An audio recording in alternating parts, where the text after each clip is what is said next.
여러분 안녕하세요. 약이 되는 말, 독이 되는 말 박명희입니다. 요즘 들어 저는 더 나이를 먹을수록 놓치지 말고 준비해야 할 일이 있다면 관계와 건강이라고 생각하고 있는데요. 관계와 건강, 이 두 가지는 하루아침에 이루어지는 것이 아닌 조금씩 미리미리 챙겨야 할 숙제라는 거죠. 이 두 가지를 잘해야 행복한 삶을 끝까지 유지할 수 있다고 생각하는데, 건강을 위해서는 저는 매일 아침 남편과 함께 보건체조를 하고 배드민턴을 친 다음 조깅을 합해서 약 1시간 정도 합니다. 또한 좋은 관계를 위해서는 약이 되는 말을 골라서 함으로써 인간관계를 아름답게 만들려고 노력하고 있습니다. 지난 시간에 의사소통의 12가지 걸림돌에 대해 배웠는데요. 좀 어렵지만 좋은 대화를 위해서는 꼭 점검해봐야 할 대목이었죠. 그러나 그런 걸림돌들이 항상 언제나 대화의 장애 요인이 되는 것은 아니고요. 경우에 따라서 라는 중요한 단서가 붙어있기도 한 것이죠. 그러나 언어소통의 걸림돌 5번째인 강의식 가르침의 제공은 부모들에게 항상 문제가 되어 왔습니다. 부모들은 사실을 제공하고 정보를 제공하는 것이 왜 부모 자녀 간의 걸림돌이 되거나 언어소통을 가로막는 요인으로 분류되는지 이해하지 못하고 있는데요. 흔히 부모들은 문제를 소유하게 되면 아이들은 자연히 정보가 필요하고 또한 정보를 원합니다 라고 주장하거나, 혹은 어쨌거나 부모들이 자녀들보다는 더 많은 사실과 정보를 알고 있지요 라고 주장하기도 합니다. 그러나 사실과 정보를 제공하는 식의 대화는 계속적인 대화를 단절하고 반감을 조장해서 자녀의 문제 해결을 방해하는 결과를 가져오게 됩니다. 사실을 제공하고 정보를 제공하는 것이 좋지 않은 결과를 초래할 가능성이 있는 것은 다음과 같은 이유들 때문인데요. 첫 번째, 자녀들이나 일반적인 사람들의 경우에도 부정적 감정 상태에 있을 때나 혹은 감정을 환기시킬 필요가 있을 때에는 논리, 사실, 정보를 소화해낼 준비가 되어 있지 않기 때문입니다. 두 번째, 때로는 자녀들도 사실을 이미 알고 있는 경우가 있어서 이때에는 다시 듣는 데에 대한 반감을 가질 수가 있죠. 셋째, 부모들은 종종 무엇이 정말 문제인지를 알기도 전에 사실과 정보를 제공해서 부모들이 발견한 사실은 문제와 관계가 없는 것이거나 부적절한 것이 될 수 있는 것이죠. 네 번째, 훈시나 가르침은 종종 자녀들로 하여금 온실 속의 화초처럼 보호받고 있다는 느낌을 갖게 만들어서 자녀들이 듣게 되는 메시지는 너는 정보에 어둡지만 나는 항상 정보를 접하고 있어. 나는 너보다 더 많이 안단다 하는 식의 메시지에 따뜻한 반응을 보일 사람은 아무도 없겠죠. 다섯 번째, 문제로 고심하는 자녀에게 사실을 제공하는 것은 부모 또한 문제 해결 과정의 하나의 참가자로서 동참하는 것과 같은데요. 여기에서 메시지는 너는 내 도움 없이는 문제를 해결하지 못하는구나 입니다. 이것은 환영할 만한 일이 못되며 또한 자녀가 문제를 스스로 해결할 충분한 책임감을 갖지 못하게 해서 자주적인 사람이 되는 것을 방해합니다. 그래서 전문적으로 훈련을 받은 상담자나 임상치료학자들은 개인적인 문제를 지닌 사람들에게 가르치는 느낌의 대화를 대단히 조심하고 있고요.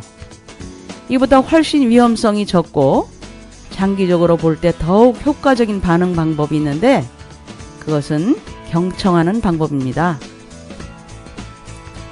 능숙한 상담자들은 이 방법에 많이 의존하고 있죠.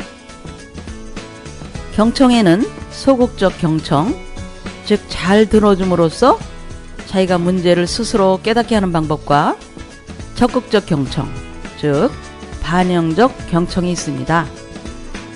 소극적 경청은 그냥 침묵하면서 맞장구를 쳐주는 방법이고요. 적극적 경청, 즉 반영적 경청은 자기의 메시지를 포함하지 않고 다만 자녀가 말한 메시지를 반영해주거나 다시 자녀의 말을 확인하는 것이죠.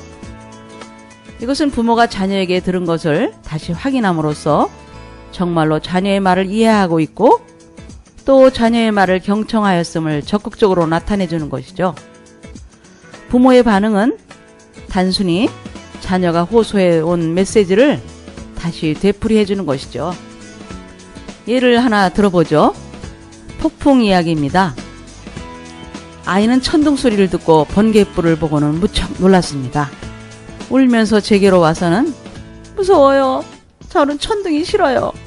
라고 말했습니다. 저는 의사소통에 걸림돌을 보내기 시작하면서 그건 다만 구름이 서로 부딪히는 거란다 라고 말했습니다. 그러나 아이는 계속 울면서 무서워 무서워 라고 했습니다. 저는 또 그건 널 해치지 않아. 다만 시끄러운 소리일 뿐이란다 하고 했습니다. 아이는 더 크게 울었고 그때 반영적 경청이 떠올랐습니다. 바로 지난주에 수업을 받았거든요. 그래서 저는 천둥이 널 무섭게 만들기 때문에 멈추기를 바라고 있구나 하고 말했습니다. 그러자 아이의 표정이 순식간에 달라졌습니다. 모든 걱정은 다 사라지고 더 이상의 말도 하지 않은 채 아이는 아장대고 있었습니다. 그것이 끝이었습니다. 아이는 단지 자신이 어떻게 느끼고 있는지 제가 알아주기를 바랐던 것이죠. 그것뿐이었습니다. 아주 아름다운 사건이었죠. 단지 아장됐고 그것뿐이었습니다. 네, 이러한 예는 앞으로 많이 들려드릴 예정이고요. 사실 부모들은 경고나 도덕적 훈시, 가르침, 질문, 판단, 칭찬, 그리고 확신 등에 익숙해 있고 그것이 자녀와 대화하기에 훨씬 간단하고 편하게 느끼기 때문에 이러한 방법을 많이 쓰지만 자녀들에게는 별로 효과가 크지 못합니다. 때문에 자녀들에게 말하는 방법을 바꾸어야만 합니다. 그러나 다른 새로운 반응 방법을 연습하며 많은 시간을 보내야 한다는데 당연히 의아심을 가질 수도 있겠죠.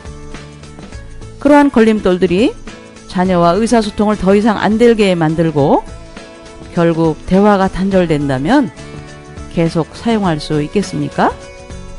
만약 자녀가 이제 엄마와는 더 이상 얘기 안 할 거야 라고 하면서 친구와만 어울린다면 어떻게 될까요?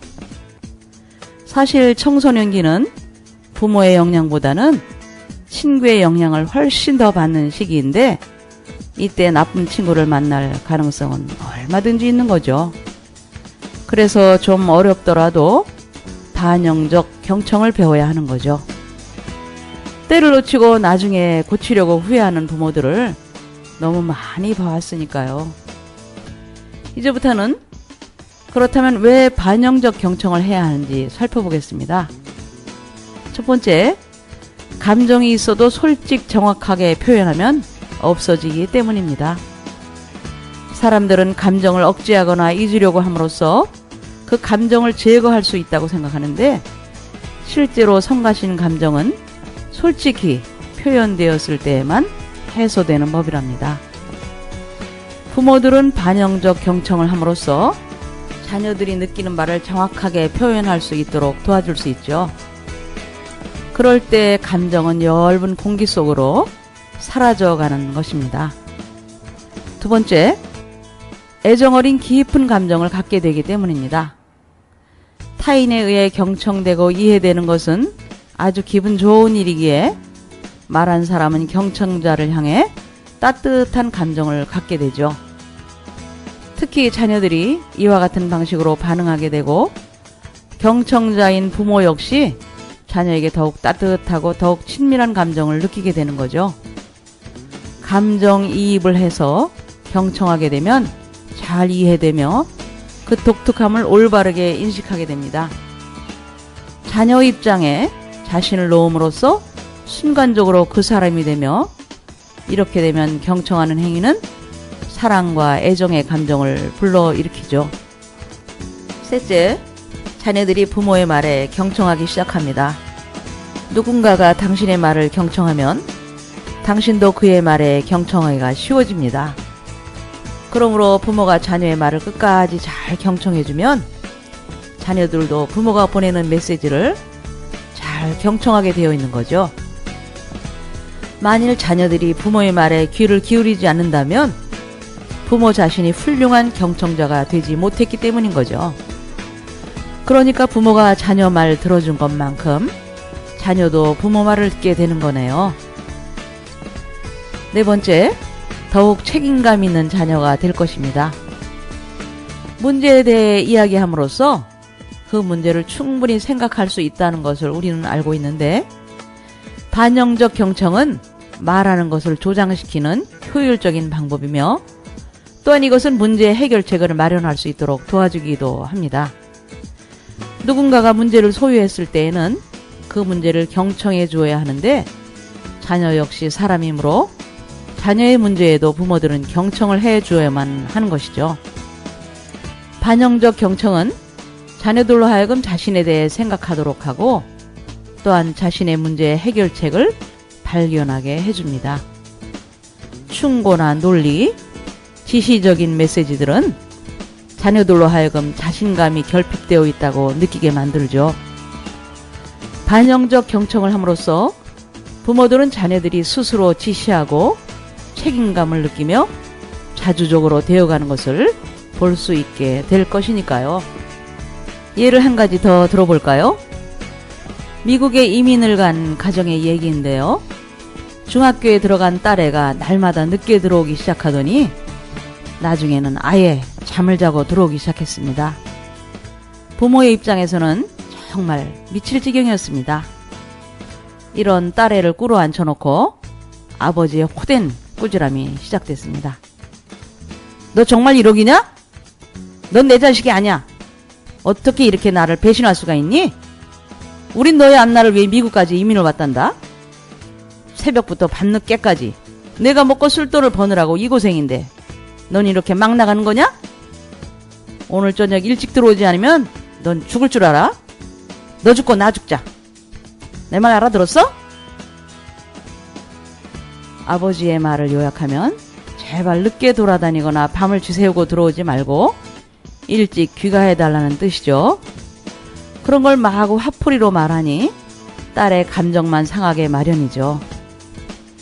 아버지의 인생살이에서 맺힌 한 풀이가 딸의 가슴에 어떻게 비춰줄까요? 이런 때는 이렇게 말했다면 좋았을 것을. 미안하지만 좀 일찍 들어와 주렴. 아빠가 너하고 할 이야기가 있어 그런다. 오늘 밤엔 아빠가 직장에서 일찍 귀가하마? 그렇지 않아도 아버지의 눈치를 보면서 흘끔거리던 딸은 꾸중 들을 각오를 단단히 하고 있었습니다. 뜻밖의 아버지의 입에서 미안하지만 이란 말이 튀어나오자 딸은 울컥하면서 이렇게 응했습니다. 아빠, 내가 미안해. 이제 일찍 들어올게요. 집에 와도 아무도 없으니까 자꾸 친구 집에 가게 돼요. 그랬구나. 둘은 붙잡고 실컷 울고 나서 절충 방법을 의논했겠네요. 자식에게 부탁의 말을 할 때도 같은 눈높이에서 분을 가라앉히고 말해야 커뮤니케이션이 되는 법이죠. 마치 친구에게 부탁하는 것처럼요. 네, 오늘도 말씀 한 절 보죠. 비판을 받지 아니하려거든 비판하지 말라. 너희가 비판하는 그 비판으로 너희가 비판을 받을 것이요 너희가 헤아리는 그 헤아림으로 너희가 헤아림을 받을 것이니라. 여러분, 안녕히 계세요.